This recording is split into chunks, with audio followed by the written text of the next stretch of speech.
Ito naman guys, panoorin natin. Yung tatlong aso, nag-walking sila ng amo nila. Bitawan yung tali.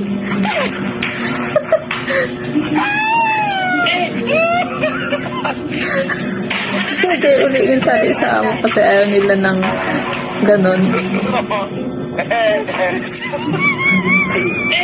Kulit, no? Na kaya plano nitong isang aso na to. Kasi yung isa nakawala. Ay, malis. Kinuha. Hindi na nabalik sa owner.